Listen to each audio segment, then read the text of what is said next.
ഞങ്ങൾക്ക് പറയാനുള്ളത് ഞങ്ങൾ 25-ാം തീയതി ഞങ്ങൾ 51 കുടുംബം ഇപ്പോൾ വീട് കിട്ടിയ കുടിയിലിരിക്കുന്ന 51 കുടുംബം ഞങ്ങൾ എന്താണ് ഞങ്ങളൊരു പൊതുപരിപാടിയായിട്ട് ഞങ്ങളെ കുടുംബങ്ങളെയും ഞങ്ങളെ അയൽവാസികളെയും അതുപോലെ ഞങ്ങൾക്ക് ഈ വീട് തന്ന ഞങ്ങളെ പാർട്ടി നേതാക്കന്മാരെയൊക്കെ വിളിച്ചു വരുത്തിയിട്ട് ഞങ്ങളവർക്ക് ചെറിയൊരു ട്രീറ്റ് ഒരു സൽക്കാരം എന്നുള്ള രീതിയിൽ ഞങ്ങൾ കൊടുക്കാൻ വേണ്ടി തീരുമാനിച്ചു. അത് ഞങ്ങൾ ഈ 51 കുടുംബം ഞങ്ങളൊരു കമ്മിറ്റി കൂടി ഞങ്ങളൊരു വാട്സപ്പ് കൂട്ടായ്മയും കാര്യങ്ങളൊക്കെ ഉണ്ട്. ഒരു കമ്മിറ്റി കൂടി ഞങ്ങൾ തീരുമാനിച്ച കാര്യങ്ങളാണ്. അങ്ങനെ ഞങ്ങൾ ഇത് ചെയ്യുന്ന ഈ പരിപാടി സംഘടിപ്പിക്കുന്ന ഒരു ഇവൻറ്റ് മാനേജ്മെൻറ്റായിട്ട് സംസാരിച്ചു. അപ്പോൾ പരമാവധി റേറ്റ് കുറഞ്ഞൊരു ടീമുമായി സംസാരിച്ചപ്പോൾ അവർ പറഞ്ഞ റേറ്റ് വെച്ചിട്ട് ഞങ്ങളെല്ലാവരും കൂടി ആലോചിച്ച് വീണ്ടും ഒരു കമ്മിറ്റി കൂടി. അപ്പോൾ ഒരു കുടുംബം 51 കുടുംബം ഒരു 12,000 രൂപ വെച്ച് ചെയ്തിട്ട് നമുക്ക് എന്ത് ചെയ്യുക നടത്തുന്ന പരിപാടി നല്ല വിപുലമായിട്ട് നല്ല രീതിയിൽ നടത്താൻ തീരുമാനിച്ചു. അപ്പോൾ ഞങ്ങളെന്തായിട്ട് നമ്മളെ ഈ വീട് തന്ന ഇപ്പോൾ മുസ്ലിം ലീഗ് പ്രസ്ഥാനമാണ് ഈ വീട് തന്നത്. അപ്പോൾ അതിൻ്റെ നേതാക്കന്മാരെയും അതുപോലെ ഞങ്ങൾ ഈ സന്നദ്ധ സംഘടനകൾ അതുപോലെ പല ആളുകൾ ഞങ്ങൾ സഹായിച്ച ഒരുപാടുണ്ട്. അപ്പോൾ ഇത് വലിയൊരു പരിപാടി ആക്കിയാലും നമ്മൾ അറിയാലോ, ഇപ്പോൾ വലിയൊരു ലീഗിൻ്റെ ഒരു ഇതാണ്, ടൗൺഷിപ്പാണ്. അപ്പോൾ നമ്മൾ പുറത്തുനിന്ന് ഒരുപാട് ആളുകൾ വന്നു കഴിഞ്ഞാൽ നമുക്കത് പ്രയാസമാകും. ഇത് കഴിഞ്ഞ് ഞങ്ങൾ ഈ ഭാഗത്തിൽ ഞങ്ങൾ പ്രാദേശികമായിട്ടുള്ള ഞങ്ങൾ എന്ത് ചെയ്യുക അവരെ വിളിച്ച് സൽക്കരിച്ചിട്ട് പിന്നെ ഞങ്ങൾ ഈ കൂടുതൽ കഴിഞ്ഞിട്ട് വരുന്നവർക്കൊക്കെ ഞങ്ങൾ എന്ത് ചെയ്യുക ഒരു അതിഥികളായിട്ട് ഞങ്ങൾ കരുതും കൊണ്ട് ആ രീതിയിൽ ചെയ്യാമെന്നൊക്കെ ഉദ്ദേശിച്ചിട്ടാണ്. അപ്പോൾ നമ്മളൊരു ചെറിയൊരു പരിപാടി വെച്ചിട്ട് എന്ത് ചെയ്യുക 25-ാം തീയതി പരിപാടി വെച്ചിട്ട് അപ്പോൾ നമ്മൾ എല്ലാവരും വിളിച്ച് വരുത്തിയിട്ട് ഇങ്ങനെ ഒരു കുടുംബം ഇത്ര രൂപ എന്ന് പറഞ്ഞാൽ ഒറ്റക്കൊറ്റക്ക് നടത്തുമ്പോൾ വളരെ പ്രയാസമാണ്. എല്ലാവരും പാടെ ഒരുമിച്ച് നിന്നൊരു സ്ഥലമാണുള്ളത്. അപ്പോൾ ഒരുമിച്ച് നടത്താൻ വേണ്ടി തീരുമാനിച്ചു. അത് ഒറ്റക്കൊറ്റക്ക് നടത്തുമ്പോൾ അതിൻ്റെ പ്രയാസമുണ്ട്, അതുപോലെ ഒരുപാട് എമൗണ്ടും വരും. അപ്പോൾ ഒരുമിച്ച് ചെയ്യുമ്പോൾ ഇത്ര എമൗണ്ടിൽ തീരും. അപ്പോൾ എല്ലാവരും ഓക്കെയാണ്. ഈ ദുരന്തം ബാധിച്ച 51 വീട് കിട്ടുന്ന എല്ലാവരും ഈ ഒരു എമൗണ്ട് നമുക്ക് ചെയ്യണം, നല്ല രീതിയിൽ പരിപാടി ഇവിടെ പര്യവസിപ്പിക്കണം, ആളുകളെ വിളിക്കുമ്പോൾ നല്ല രീതിയിൽ നമ്മൾ ക്ഷണിക്കണം. അങ്ങനെ ഞങ്ങൾ നടത്തുന്ന പരിപാടിയാണ്, അല്ലാതെ പാർട്ടി നടത്തുന്ന പരിപാടി അല്ലത്. ഈ വീട് തന്ന ആളുകൾ നടത്തുന്ന പരിപാടിയല്ല. അപ്പോൾ ഈ ഒരു പിരിവുമായി ബന്ധപ്പെട്ട് പാർട്ടിക്ക് ഒരു ബന്ധമില്ല? ഒരു ബന്ധമില്ല. കാരണം പാർട്ടി നേതൃത്വം ഞങ്ങളിപ്പോൾ ജില്ലയാണെങ്കിലും പഞ്ചായത്താണെങ്കിലും വാർഡാണെങ്കിലും നേതൃത്വത്തോട് ഞങ്ങൾ അങ്ങോട്ട് ക്ഷണിച്ചിരിക്കുകയാണ്. ഇങ്ങോട്ട് വരണം പറഞ്ഞ് ഞങ്ങൾ അങ്ങോട്ട് പറഞ്ഞിരിക്കുക ഈ പരിപാടിയിൽ പങ്കെടുക്കണം. അല്ലാതെ പാർട്ടിയുടെ ആളുകളെ നേതാക്കന്മാരെ വിളിച്ചിട്ട് ഞങ്ങൾ ചർച്ച ചെയ്ത പരിപാടി അല്ലത്. ഞങ്ങൾ ഈ 51 കുടുംബങ്ങളും ഇരുന്ന് കമ്മിറ്റി കൂടി തീരുമാനിച്ച കാര്യങ്ങളാണ്. ശരിക്കും ഇതിൽ പല പാർട്ടിക്കാരുണ്ട്. ഇതാണ് വിജയന്റെ സൈബർ ക്രിമികീടങ്ങൾ. മുസ്ലിം ലീഗ് എന്ന് പറയുന്ന പ്രസ്ഥാനം ദുരിതബാധിതരുടെ കയ്യിൽ നിന്ന് പണപ്പിരിവ് നടത്തി എന്ന് നടത്തുന്ന വ്യാജ പ്രചരണങ്ങൾക്കുള്ള മറുപടി. ആ 51 വീടുകളിൽ വീട് ലഭിച്ചിട്ടുള്ള ഗുണഭോക്താക്കളായിട്ടുള്ള ആളുകളുടെ വാക്കുകളാണ് നിങ്ങൾ കേട്ടത്. മനസ്സിലായില്ലേ? തങ്ങൾ പരാജയമായെടുത്ത് എന്ന് പറഞ്ഞാൽ അന്തം കമ്മി അടിമകൾ കേരള സർക്കാരിൻ്റെ ഒരു ടൗൺഷിപ്പ് ഞങ്ങളുണ്ടാക്കി എന്ന് പറഞ്ഞ് തന്തയാവാൻ നടത്തിയ ശ്രമങ്ങൾ പരാജയപ്പെട്ടു. മാത്രവുമല്ല ഞങ്ങൾ കൊടുത്തു എന്ന് പറഞ്ഞ ടൗൺഷിപ്പും തകർന്ന് തരിപ്പണമാകുന്നു. ഒരു ഭാഗത്ത് വിള്ളൽ വീഴുന്നു, മറുഭാഗത്ത് ചോർന്നൊലിക്കുന്നു. ഇതൊന്നും പോരാഞ്ഞിട്ട് 1.5 മാസം പിന്നിട്ടു. അല്ല താക്കോല് കൊടുത്തു എന്ന് പറഞ്ഞിട്ട് CMDRF നിന്ന് പൊതുഖജനാവിൽ നിന്ന് കോടികൾ മുക്കിയിട്ടും നക്കിയിട്ടും 1 മാസവും 24 ദിവസവും പിന്നിടുന്നു. ഈ 1 മാസവും 24 ദിവസവും പിന്നിട്ട കേരളത്തിൻ്റെ സർക്കാർ കേരളത്തിൻ്റെ പൊതുസമൂഹത്തിൻ്റെ മുന്നിൽ തോറ്റ് തുന്നം പാറി നാണം കെട്ട് ഉടുതുണി ഉരിഞ്ഞു പോയവൻ്റെ അവസ്ഥ, പൊതുമധ്യത്തിൽ ഉടുതുണി ഉരിഞ്ഞു പോയവൻ്റെ അവസ്ഥയിൽ നാണം കെട്ട് നാണം മറക്കാൻ ഒരു കഷ്ണം തുണി പോലും കയ്യിലില്ലാത്ത അവസ്ഥയിൽ എന്തിനു വേണ്ടിയാണ് മാർച്ച് 1 പിണറായി വിജയൻ താക്കോല് കൊടുത്തു എന്നുള്ള പ്രഹസനം ജനങ്ങൾക്ക് മുമ്പിൽ ആ നാടകം കളിച്ചത് എന്ന് കേരളത്തിൻ്റെ പൊതുസമൂഹം ഒന്നടങ്കം ഏറ്റു ചോദിക്കുന്ന അവസ്ഥ. ഇപ്പോൾ പറയുന്നത് എന്താ? അടിമകൾ ഞങ്ങൾ കൊടുത്തിട്ടില്ല, ഞങ്ങൾ വീട് കൈമാറിയിട്ടില്ല, ഞങ്ങൾ കൊടുത്തു കഴിഞ്ഞിട്ട് നിങ്ങൾ പറ. അപ്പോൾ എല്ലാവരും തിരിച്ചു ചോദിച്ചു, പിന്നെ എന്തിനാ മാർച്ച് 1 കോടികൾ പൊടിച്ചുള്ള മാമാങ്കം നടത്തിയത് എന്ന് പറഞ്ഞാൽ കേരള സമൂഹത്തിൻ്റെ മുന്നിൽ പൊതുജനതയുടെ മുമ്പിൽ ഈ കൃമികീടങ്ങൾ ഇങ്ങനെ നിന്ന നിപ്പിൽ ഉരുകി ഒലിക്കുകയാണ്. മറുപടികൾ പറയാൻ കഴിയുന്നില്ല. നാണം കെട്ട് എല്ലാം തല താഴ്ത്തി നിൽക്കേണ്ട അവസ്ഥ. പ്രതിരോധിക്കാൻ കയ്യിലൊന്നുമില്ല, മറുപടി പറയാനൊന്നുമില്ല, മാത്രവുമല്ല പ്രതിരോധിക്കാനൊന്നുമില്ല. അതും മാത്രവുമല്ല, ഇതിനൊക്കെ വെല്ലുവിളി ആയിക്കൊണ്ട് ഇതേ വയനാട്ടിൽ ഇതേ ദുരിതബാധിതർക്ക് ഇതേ സമയത്ത് ലീഗ് വീട് നിർമ്മിച്ചു നൽകുന്നു. ലീഗിൻ്റെ വീടുകളിൽ ആളുകൾ കയറി താമസം തുടങ്ങാൻ പോകുന്നു. അതിൻ്റെ ഫങ്ഷൻ വരുന്നു. അത് വലിയ ആഘോഷമായിട്ട് ഈ വീടുകൾ ലഭിച്ചിരിക്കുന്ന ഗുണഭോക്താക്കൾ അത് വലിയൊരു ആഘോഷമാക്കി നടത്തുകയാണ്. അപ്പം ഇത് കാണുമ്പോൾ ആർക്കാണെങ്കിലും കുരുപൊട്ടൂലേ? കൃമികീടങ്ങൾക്ക് പിന്നെ പറയാനുണ്ടോ? കൃമികീടങ്ങൾക്ക് പിന്നെ കുരുപൊട്ടുമല്ലോ. കുരു ഇങ്ങനെ പൊട്ടി ഒലിക്കുകയാണ്. പൊട്ടി ഒലിക്കുന്നു എന്ന് മാത്രമല്ല, ഇതിൻ്റെ നാറ്റം, ഈ കൃമികീടങ്ങളുടെ കുരുപൊട്ടി ഒലിക്കുന്നതിൻ്റെ നാറ്റം കേരളത്തിൻ്റെ പൊതുസമൂഹം അതുകൂടി സഹിക്കേണ്ട ഗതികേടിലേക്കാണ് എത്തി നിൽക്കുന്നത്. മനസ്സിലായില്ലേ? ലീഗ് ഇങ്ങനെ ഒരു മാതൃകയായി നിൽക്കുക. ഏത് ലീഗ്? അധികാരമില്ലാത്ത ലീഗ്. ആ ലീഗിന് അധികാരമുണ്ടായില്ല, പക്ഷേ മറിച്ച് ഒന്നുണ്ടായി. എന്ത്? ആത്മാർത്ഥത എന്നു പറയുന്ന സാധനം. ലീഗ് ചെയ്തതത്രയും ഇവിടെ നിന്ന്, കൊടുത്തതത്രയും ഇവിടെ നിന്ന് കൈകൊണ്ട് കൊടുക്കുന്നു എന്നല്ല, മനസ്സറിഞ്ഞു കൊടുക്കുന്നു. ലീഗ് ചെയ്തതത്രയും മനസ്സറിഞ്ഞു ചെയ്തു. അങ്ങനെ അത് ചെയ്തപ്പോൾ അധികാരമില്ലാത്ത ലീഗ് ഇടക്കിടക്ക് പറയുന്നത് അസുഖാക്കൾ നിങ്ങൾക്ക് അധികാരമില്ല. എന്നാലെന്താ കുഴപ്പം? അധികാരമില്ലെങ്കിലും ലീഗിന് എല്ലാം വളരെ ഈസിയായിട്ട് ചെയ്യാൻ കഴിയുമെന്നുള്ളതാണ്. കാരണം എന്താണെന്നറിയോ? ആ ചെയ്യുന്ന കാര്യങ്ങളോടൊരു കമ്മിറ്റ്മെൻ്റ് ഉണ്ട്. പിണറായി വിജയൻ ഇല്ലാത്തത്. പിണറായി വിജയൻ കാര്യങ്ങൾ ചെയ്യുന്നത് എന്തിനു വേണ്ടിയാ? ജനങ്ങളുടെ കണ്ണിൽ പൊടിയിടാൻ. എന്തിനാ അത്? 4 വോട്ട് കിട്ടാൻ വേണ്ടിയിട്ട്. വിജയൻ തുടങ്ങി വെച്ചത് ഈ കൃമികീടങ്ങളും ഏറ്റെടുക്കുകയായിരുന്നു. വിജയൻ എന്താ പറഞ്ഞത്? ഞാനല്ലാതെ മറ്റാരുണ്ട് എന്ന് പറഞ്ഞാൽ ഞാനാണ് കേരളത്തിൻ്റെ തന്ത. എന്നെ കണ്ടിട്ടാണ് പരശുരാമൻ മഴുവെറിഞ്ഞത് അല്ലേ?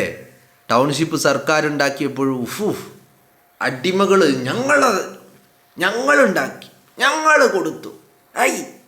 ഇപ്പം എവിടെ എത്തി? ഇപ്പം പറയാം ഞങ്ങൾ കൊടുത്തിട്ടില്ല എന്ന് പറഞ്ഞാൽ ഇങ്ങനെ ഉടുതുണി ഉരിഞ്ഞു പോയവൻ്റെ അവസ്ഥയിൽ നിൽക്കുന്ന ഒരു കൃമികീടങ്ങൾ, ആ കൃമികീടങ്ങൾ ലീഗിനെതിരെ വ്യാജ പ്രചരണവുമായി ഇറങ്ങുക. എന്നാൽ പിന്നെ ഈ അടിമകൾ മനസ്സിലാക്കണ്ടേ? ലീഗിന് 51 വീട് നിർമ്മിച്ച് കഴിഞ്ഞ് പൂർത്തീകരിച്ച് കൈമാറി ആ ദുരന്തബാധിതരെ അവിടെ കയറ്റി താമസിപ്പിക്കാൻ കഴിഞ്ഞെങ്കിൽ ആ ലീഗിന് ഈ പറയുന്ന പണപ്പിരിവ് നടത്തേണ്ട ആവശ്യമില്ല എന്നുള്ളത് അല്ലേ? എന്നിട്ട് പച്ച നുണ വിളിച്ച് പറയുക. ഒരു മഞ്ഞപ്പത്രം, ഒരു മഞ്ഞപ്പത്രം, മറ്റാരുമല്ല, ഒരു മഞ്ഞപ്പത്രം. ആ മഞ്ഞപ്പത്രം പിന്നെ എന്ത് പറഞ്ഞാലും വെള്ളം തൊടാതെ വിഴുങ്ങാൻ കുറേ ക്രിമിനൽ അടിമകൾ ഒരു ഭാഗത്ത്, കൃമികീടങ്ങൾ. മനസ്സിലായില്ലേ? ഈ സദാസമയവും ഇങ്ങനെ ചൊറിഞ്ഞോണ്ടിരിക്കും ഇവറ്റകൾക്ക്. കാരണം എന്താ? എന്തെങ്കിലും ചെയ്തോ? 10 വർഷം കൊണ്ട് ഒന്നും ചെയ്തിട്ടില്ല. എന്തെങ്കിലും പറയാനുണ്ടോ? ഒന്നും പറയാനില്ല. എന്നാലോ കേരളത്തിൻ്റെ സർക്കാർ ചെയ്യേണ്ടത് അധികാരമില്ലാത്ത പലരും ചെയ്തു കാണിക്കുക, മാതൃകയാകുക. അപ്പോൾ ജനം ഇങ്ങനെ ചൂണ്ടുക വിരൽ, അതാ ലീഗ് ചെയ്തു, ലീഗ് ചെയ്തു കാണിച്ചു, നിങ്ങൾ എന്ത് ചെയ്തു? സ്വാഭാവികമായിട്ടും ആരും ഒന്നും ചെയ്തില്ലെങ്കിൽ വലിയ പ്രശ്നമൊന്നുമില്ല, കൂടുതൽ ചോദ്യങ്ങളൊന്നും ഉണ്ടാവില്ല. ഇത് മറുഭാഗത്ത് ലീഗ് മാതൃകയാവുകയാണ്. ഇത് കാണുമ്പോൾ കുരുപൊട്ടലോട് കുരുപൊട്ടൽ. അപ്പോൾ ഇത് പറയുമ്പോൾ തെറിവിളികളോട് തെറിവിളികൾ, തെറിവിളികളാണ് പിന്നെ അങ്ങോട്ട്. കഴിഞ്ഞ ദിവസം ഞാൻ നിങ്ങളുമായിട്ടൊരു പങ്കുവെച്ചില്ലേ, ഒരു ഇതേ വയനാട്ടിൽ നിന്നുള്ള ഒരു വ്യക്തി തെറി വിളിക്കുന്നതിൻ്റെ. അപ്പോൾ ഇതൊക്കെ കാണുമ്പോൾ എങ്ങനെയെങ്കിലും ഒന്ന് നിലനിൽപ്പാണ് പ്രശ്നം, സമൂഹത്തിന് മുന്നിൽ നിലനിൽക്കാനുള്ള പ്രശ്നമാണ്. ഇല്ലെങ്കിൽ എന്താ പ്രശ്നം? ഇപ്പം നമ്മുടെ നാട്ടിൽ എവിടുന്ന് ബംഗാളിൽ നിന്ന് വന്ന party secretary, local secretary, area committee secretary, branch committee അംഗങ്ങൾ ഇവിടെ പൊറോട്ട അടിക്കും, പാത്രം കഴുകുക. എന്താ ഉണ്ടായേ? 30 കൊല്ലമാണ് അടക്കി ഭരിച്ചത്. തുടർച്ചയായ 30 കൊല്ലം ബംഗാൾ അടക്കി ഭരിച്ചു. ഇപ്പോൾ ഒരൊറ്റ കനൽ തരി പോലും ഇല്ല അവിടെ. എങ്ങനെ ഉണ്ടാവാനാ? എല്ലാണ്ടും കേരളത്തിൽ വന്നിട്ട് പാത്രം കഴുകുകയാണ്. പൊറോട്ട അടിക്കുകയാണ്, തെങ്ങുമ്മ കയറുകയാണ്. പിന്നെ എങ്ങനെ കനൽത്തരി അവിടെ ഉണ്ടാകണേ? അങ്ങനെ നശിപ്പിച്ച് നാറാണക്കല്ലെടുത്തതാ. ഇപ്പം ഇന്നലെ ബേബി അഖിലേന്ത്യാ സെക്രട്ടറി, ആ അഖിലേന്ത്യാ സെക്രട്ടറിനെ കൊണ്ട് ഇവിടെയും പാത്രം കേൾപ്പിച്ചിട്ടുണ്ട് ഇവറ്റകൾ. ആ അഖിലേന്ത്യാ സെക്രട്ടറി ഇന്നലെ പറയുന്നുണ്ട്, ബംഗാളിൻ്റെ ജനതയോട് ഞങ്ങൾ മാപ്പ്, ഞങ്ങൾ തെറ്റ് തിരുത്തി തിരിച്ചു വരും, അവസരം തരില്ല. കാരണം 30 വർഷമാണ് ആ ബംഗാളിനെ നിങ്ങൾ കണ്ടില്ലെന്ന് നടിച്ചത്. ആ ജനതയെ നിങ്ങൾ മാക്സിമം ഇങ്ങനെ ഊറ്റിപ്പിഴിഞ്ഞത് 30 വർഷം, തുടർച്ചയായ 30 വർഷം. ഇനിയൊരവസരം ആ ജനത നിങ്ങൾക്ക് തരില്ല. അവിടെ ഇപ്പം എന്തുണ്ടായത്? കഴിഞ്ഞ ദിവസം TP സെൻകുമാർ, ഇപ്പോൾ BJPയുമായി ചേർന്ന് പ്രവർത്തിക്കുന്ന കേരളത്തിൻ്റെ മുൻ DGP ആയിട്ടുള്ള TP സെൻകുമാറിൻ്റെ ഒരു പ്രസ്താവന കണ്ടു. തിരുവനന്തപുരത്ത് പുതുതായി നിർമ്മിച്ച AKG സെൻറ്ററിന് എന്തുകൊണ്ടാണ് ഈ കാവി നിറം അടിച്ചത് എന്നാണ് TP സെൻകുമാർ ചോദിക്കുന്നത്. അല്ലേ, ചുവപ്പല്ലാലോ, അതിന് കാവി നിറമാണല്ലോ അടിച്ചിട്ടുള്ളത്. അത് സെൻകുമാർ തന്നെ പറയുന്നത് ഈ പറയുന്ന ബംഗാളിലെ അതേ അവസ്ഥയിലേക്ക് പോയിക്കൊണ്ടിരിക്കുകയാണ്. ബംഗാളിൽ എന്തുണ്ടായത്? ബംഗാളിൽ തകർന്ന് തരിപ്പണമായി പാർട്ടി ഓഫീസുകൾ, ബ്രാഞ്ച് കമ്മിറ്റി ഓഫീസുകൾ, ലോക്കൽ കമ്മിറ്റി ഓഫീസുകൾ ഒക്കെ എന്തായി? BJP ഓഫീസുകളായി മാറി, BJP ഓഫീസുകളായി മാറി. ഇവിടെയും അത് സംഭവിക്കാൻ പോകുകയെന്ന് TP സെൻകുമാർ പറയുക. സെൻകുമാർ പറഞ്ഞത് വെറുതെ ഒന്നല്ല. കാരണം എന്താണെന്നറിയോ? അണിയറയിൽ ശ്രീഎം എന്ന് പറയുന്ന RSSൻ്റെ ആചാര്യൻ, യോഗ ആചാര്യനായിട്ടുള്ള ശ്രീഎമ്മിൻ്റെ നേതൃത്വത്തിൽ ഈ CPMൻ്റെ കേഡർ പ്രവർത്തകരെ RSSകാരാക്കി മാറ്റുന്ന ഒരു പ്രോസസ്സിങ് അണിയറയിൽ നടക്കുന്നുണ്ട്. ആ പ്രോസസ്സിങ് കംപ്ലീറ്റ് ആവുന്നതോടുകൂടി AKG സെൻറ്റർ മാരാർജി ഭവനായി മാറും. അപ്പോൾ അന്ന് പിന്നെ പെയിൻ്റ് അടിക്കണ്ടല്ലോ. അപ്പോൾ ഈ കൺവേർഷൻ പ്രോസസ്സിങ് മുൻകൂട്ടി കണ്ട് പിണറായി വിജയൻ്റെ ദീർഘദൃഷ്ടിയ മുൻകൂട്ടി കണ്ടിട്ട് അന്ന് പെയിൻ്റ് അടിക്കുന്ന പൈസ ലാഭിക്കാം എന്നുള്ള രീതിയിലാണ് അവിടെ കാവി അടിച്ചിട്ടുള്ളത്. അപ്പം ഞാൻ പറഞ്ഞു വരുന്നത് മറ്റൊന്നുമില്ല. അപ്പോൾ ഈ കൃമികീടങ്ങൾ പച്ച നുണകളുമായിട്ട് മുസ്ലിം ലീഗിനെതിരെ ലീഗ് പണപ്പിരിവ് നടത്തി. എന്തല്ലേ ഇനിയിപ്പോൾ ഇതിപ്പോൾ ദുരിതബാധിതർ കേരളത്തിലെ മാധ്യമങ്ങൾ, എല്ലാ മാധ്യമങ്ങളും ഉണ്ട്, മീഡിയ 1 ഉണ്ട്, 24 ഉണ്ട്, എല്ലാ മാധ്യമങ്ങളും ഇന്നലെ ഈ ദുരിതബാധിത ലീഗ് വീട് കൊടുത്ത 51 വീട് കിട്ടിയ ഗുണഭോക്താക്കളായിട്ടുള്ള ആളുകളെ പോയി കണ്ടിട്ടുണ്ട്. എല്ലാ ചാനലുകളിലും വാർത്തയുണ്ട്. എന്നിട്ടും ഇപ്പോഴും എന്താ പറഞ്ഞുകൊണ്ടിരിക്കുന്നത്?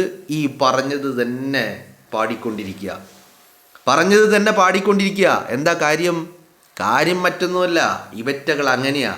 എന്തിനധികം ഒരു തെരഞ്ഞെടുപ്പിൽ ഇപ്പോഴും നിങ്ങളൊന്ന് ആലോചിച്ച് നോക്ക്. 2024 തെരഞ്ഞെടുപ്പ് കഴിഞ്ഞു. ഏത് തെരഞ്ഞെടുപ്പ്? ലോക്സഭാ തെരഞ്ഞെടുപ്പ്. വടകരയിൽ നിന്ന് KK ശൈലജ 8 നിലയിൽ പൊട്ടിയില്ലേ? അത് കഴിഞ്ഞ് 2025 ഡിസംബറിൽ തദ്ദേശ തെരഞ്ഞെടുപ്പ് കഴിഞ്ഞു. അതിലും 8 നിലയിൽ പൊട്ടി CPM കേരളത്തിലുടനീളം ഇല്ലേ? അത് കഴിഞ്ഞ് 2026 നിയമസഭാ തെരഞ്ഞെടുപ്പ് കഴിഞ്ഞു. റിസൾട്ട് വരാൻ ഇനി 10 ദിവസം ബാക്കി അല്ലേ? ഇപ്പോഴും എന്താ പറഞ്ഞുകൊണ്ടിരിക്കുന്നത്? ശൈലജയാണ് വടകരയുടെ MP എന്ന് പറഞ്ഞാൽ പരാജയപ്പെടുത്താനോ അല്ലെങ്കിൽ ഇവറ്റകൾ പച്ചക്കള്ളം പറയുന്നു എന്നുള്ളത് തെളിയിക്കാനൊന്നല്ല ബുദ്ധിമുട്ട്. ഞങ്ങൾ പറഞ്ഞത് പച്ചക്കള്ളാന്ന് ഇവറ്റകളെ കൊണ്ട് സമ്മതിപ്പിക്കാനാണ് ബുദ്ധിമുട്ട്. ഇവറ്റകൾ തെരഞ്ഞെടുപ്പിൽ 8 നിലയിൽ പൊട്ടി തോറ്റു തുന്നം പാറിയിരിക്കുന്നു എന്ന് ഇവറ്റകളെ ബോധ്യപ്പെടുത്താനാണ് ബുദ്ധിമുട്ട്. മനസ്സിലായില്ലേ?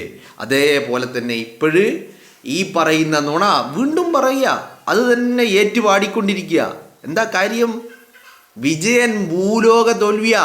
കാരണം രാജാവാണിത്. രാജാവിൻ്റെ തോൽവി ഇവറ്റകൾക്ക് അംഗീകരിക്കാൻ കഴിയില്ല. അതിങ്ങനെ കാണുമ്പോൾ തോൽവിയാണെങ്കിലും ക്യാപ്സ്യൂളുകൾ നിരന്തരം ഇറക്കും. പച്ച നുണകൾ വാ തുറക്കുന്നത് ഞാൻ പറഞ്ഞില്ലേ 3 കാര്യങ്ങൾക്കാ. നുണ പറയാൻ, തിന്നാൻ, മൂന്നാമത്തത് ഊമ്പാൻ. ഇതിനു വേണ്ടി മാത്രമാ. അപ്പോൾ ഇത്തരക്കാർ ലീഗിനെതിരെയായിപ്പോൾ. കാരണം ലീഗ് ഇങ്ങനെ തല ഉയർത്തി നിൽക്കുക, ആ പ്രസ്ഥാനം ഇങ്ങനെ തല ഉയർത്തി നിൽക്കുകയാണ്. എല്ലാവരുടെ മുന്നിലും അഭിമാനത്തോടു കൂടി തല ഉയർത്തി നിൽക്കുന്ന ലീഗിനെ കാണുമ്പോൾ ചൊറിച്ചില, ക്രിമി ഇങ്ങനെ കടിച്ചോണ്ടിരിക്കുക. ഒരു വിരലിട്ടിട്ട് തോണ്ടിയിട്ടൊന്നും ഒരു ആശ്വാസം കിട്ടുന്നില്ല ഇവറ്റകൾക്ക്. കൈ തന്നെ ഫുള്ളായിട്ട് കയറ്റിയിട്ടാണ് ആ കൃമി ഇങ്ങനെ തോണ്ടിക്കൊണ്ടിരിക്കുക, ചൊറിഞ്ഞുകൊണ്ടിരിക്കുക, മാന്തി പറിക്കുക. എന്നിട്ട് വല്ല ആശ്വാസമുണ്ടോ? ഒരാശ്വാസവും ഇല്ല. മനസ്സിലായില്ലേ? എന്നിട്ട് ഇതിന് നേതൃത്വം നൽകുന്ന ആളാരാ? അതാണ് കേരളത്തിൽ എല്ലാത്തിനും യോഗ്യതയുള്ള, അർഹനായിട്ടുള്ള, അന്തസ്സിൻ്റെ അങ്ങേയറ്റമായിട്ടുള്ള, അന്തസ് എന്ന് പറയുന്ന വാക്ക് അതിനൊരു പര്യായമുണ്ടെങ്കിൽ അതിന് പര്യായമായിട്ടുള്ള ബിനീഷ് കോടിയേരി. ഹൈസ്, ഇവനാണ് ഈ പറയുന്ന സൈബർ കൃമികീടങ്ങളുടെ, സൈബർ ഇടങ്ങളിലെ രാജാവ്. ഏത്? അതന്നെ നിങ്ങൾ പറയുന്നത് തന്നെ. നമ്മളെ മയക്കുമരുന്ന് കടത്തുകാരൻ, കഞ്ചാവോളി, മനസ്സിലായില്ലേ? ഡ്രഗ് ഡീലറായിട്ടുള്ള ഈ ബിനീഷ് കൊടിയേരിയാണ് ലീഗിനെതിരെ ഇങ്ങനെ ചൊറിഞ്ഞിട്ട് ഇങ്ങനെ കുരുങ്ങിനങ്ങനെ പൊട്ടി ഒലിക്കുക. കാരണം എന്താ? ലീഗിൻ്റെ വീടിൻ്റെ ഫോട്ടോകൾ വരുന്നു, ഇപ്പം ഇൻറ്റീരിയറൊക്കെ ചെയ്ത് കഴിഞ്ഞിട്ടുള്ള ഫോട്ടോകൾ വരുന്നു. ആളുകൾ അതിന് വലിയ സന്തോഷം. പോരാത്തതിന് ഈ ഗുണഭോക്താക്കളൊക്കെ ചേർന്നുകൊണ്ട് തങ്ങളുടെ അയൽവാസികൾക്ക്, തങ്ങളെ സഹായിച്ചവർക്ക്, ലീഗിൻ്റെ നേതാക്കന്മാർക്കൊക്കെ വലിയൊരു സൽക്കാരം നൽകിയിട്ട് ആ വീട്ടിലേക്ക് കയറി, ഒരു ആഘോഷപൂർവ്വം ആ വീട്ടിലേക്ക് കയറി കൂടാൻ വേണ്ടിയിട്ട് അവർ തീരുമാനിച്ചിരിക്കുക. അപ്പം എന്തെങ്കിലും ഇങ്ങനെ ചൊറിഞ്ഞുകൊണ്ടിരിക്കണമല്ലോ. നിങ്ങളൊന്ന് ആലോചിച്ച് നോക്ക്. ഒരു ശരാശരി അന്തം കമ്മിയുടെ മാനസികാവസ്ഥ, അവൻ്റെ മെൻറ്റാലിറ്റിയെക്കുറിച്ച് നിങ്ങളൊന്ന് ആലോചിച്ച് നോക്ക്. കാരണം ഇത് ആരോടെങ്കിലും സമ്മതിക്കാൻ പറ്റുമോ? ഞങ്ങൾക്ക് തോൽവി പറ്റി, ഞങ്ങൾക്ക് വീഴ്ച പറ്റി, ഞങ്ങളുടെ സർക്കാരിന് വീഴ്ച പറ്റി എന്ന് ആരോടെങ്കിലും പറയാൻ പറ്റുമോ? അത് പറയാൻ പറ്റൂല. എന്നാൽ ഇതൊക്കെ കാണുമ്പോഴോ, ലീഗിൻ്റെ വീട് കാണുമ്പോൾ, ആ ടൗൺഷിപ്പ് കാണുമ്പോൾ, അതിൽ ഇനി ബാക്കിയുള്ള 54 വീടുകൾ പണി നടന്നുകൊണ്ടിരിക്കുന്ന ആ വീടുകളുടെ പണി നടക്കുന്ന സ്പീഡ്, അവിടെ പണി നടക്കുന്ന രീതിയൊക്കെ കാണുമ്പോൾ വല്ലാത്ത കൃമികടിയാ. ആ കൃമികടി ഇങ്ങനെ ചൊറിഞ്ഞ് പൊട്ടുകയാ, എന്നിട്ട് ചീഞ്ചലം പൊട്ടി ഒലിക്കുകയാ. പൊതുസമൂഹം മൂക്ക് പൊത്തി നടക്കേണ്ട ഗതികേടിലേക്ക് എത്തിയിരിക്കുന്നു.